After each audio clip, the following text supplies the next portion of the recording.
Welcome to Football with Cheese. Free agency is almost here. We got a lot of crazy things happening. It's almost the Ides of March, 9 more days.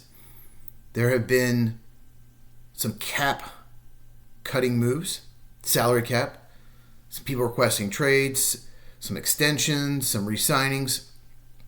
I'll make videos on that, so make sure you are subscribed so you never miss one. So I was on the Sports Truth podcast with the 643 and Out guys. In case you missed it, Tuesday night. I'll link it in the description. I'm on the first maybe hour and 10, hour and 15 minutes. We talk mostly draft and combine stuff. We do talk some non-draft stuff as well. So if you want to see that, it's a lot of fun. Those guys are great. Today's topic is about the Chiefs and the Bears. We're going to go over the Joe Thuney trade and how it relates to the Chiefs, the Bears, and what they're thinking going forward. Look out for my DK Metcalf and Raiders video later today. So here's the Chiefs situation. They did not win the Super Bowl, obviously. They lost. They got destroyed.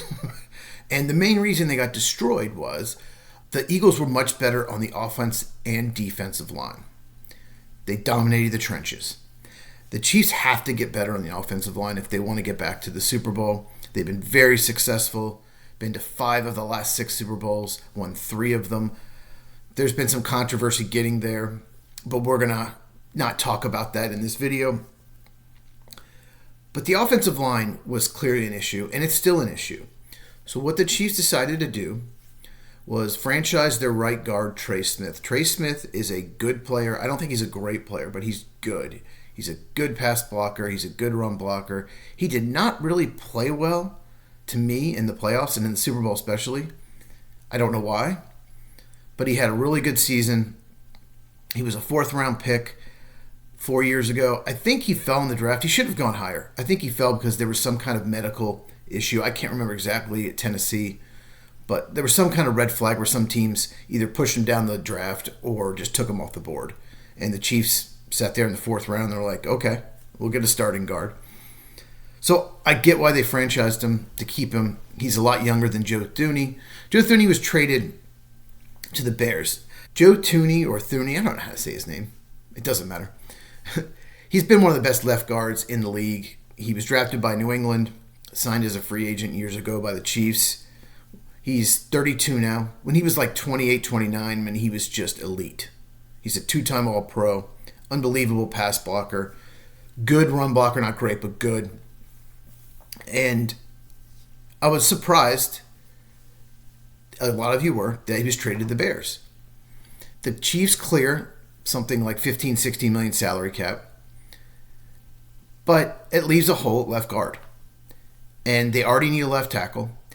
I thought the offensive lineman they get rid of was Juwan Taylor, the right tackle, because he's not very good. He's just not a good player. Gets a lot of penalties. They need to upgrade both tackle spots, and now they need a new left guard. They might use Kingsley Suamataia. Oh my God, I think I got a name right. BYU. He was a 2nd-round pick last year. They tried him at left tackle, and it was a disaster. Suamataia is a really good athlete. His technique at BYU is so poor, so he needed a lot of work.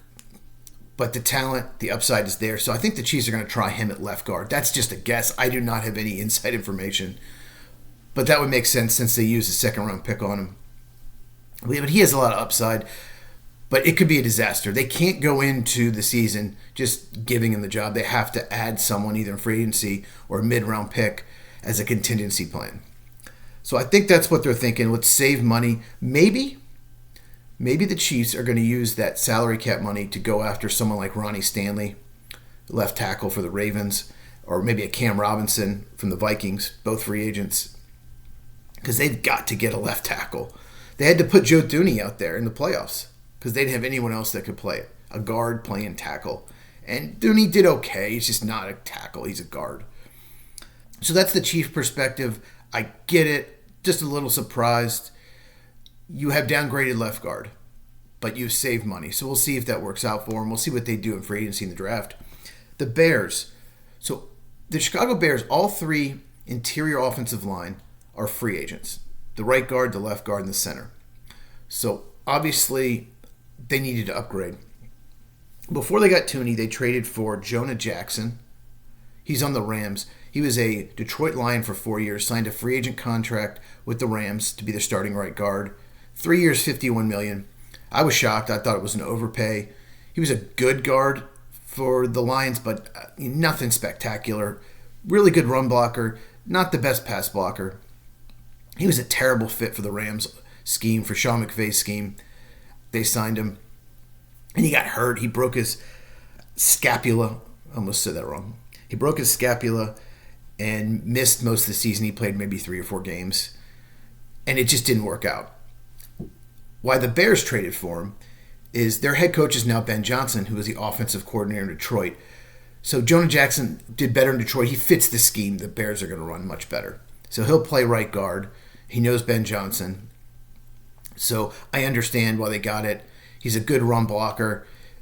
The Lions like to run the ball, so the Bears are probably going to be more of a run team this year than they were in the past with Ben Johnson, their head coach. So the other move they made, obviously, was get Tooney. The Bears, they're just not a great team. They don't have a great roster. They're the worst team in the division. If you look at the other 3 teams, the Packers, the Vikings, Lions, they're clearly the 4th best team right now, even after these moves. So I think the Bears' strategy is we're going to put all this talent around Caleb Williams and see if he's the guy, because he didn't look like the guy last year. At times, he looked good, and other times he looked like he should be a backup. So let's put as much talent around him, some veteran talent. Try to do what the Washington maybe did with Jaden Daniels last year and see what we have in Caleb Williams. But I think the final point I want to make about this, Ryan Poles is the general manager of the Chicago Bears. He was hired in 2022, so this will be his 4th free agency, his 4th draft. He has not done a great job. If you just look at the team's record, it's not good. They have not been competitive in the division. He needs to win. He needs to win, or he's probably going to be fired. If they win 6 or 7 games next year, he will be out the door. I'm telling you. They hired Ben Johnson, so no more excuses on coaches. Eberflus was a disaster. We got this great offensive coordinator. He's a Lions offensive coordinator, so there's no more excuses. Ryan Poles has to win. He will take the blame. It will not be Ben Johnson who takes the blame if they do not do good. It will not be Caleb Williams that takes the blame. It'll be Ryan Poles. It'll be Ryan Poles did not do enough. So these moves are a little desperate in my opinion. I would not have probably done this. We'll see if they go after a starting center for agency. If they do, they'll have paid all 3 interior spots a ton of money. So I'm watching NFL Network. Why am I doing that? I know.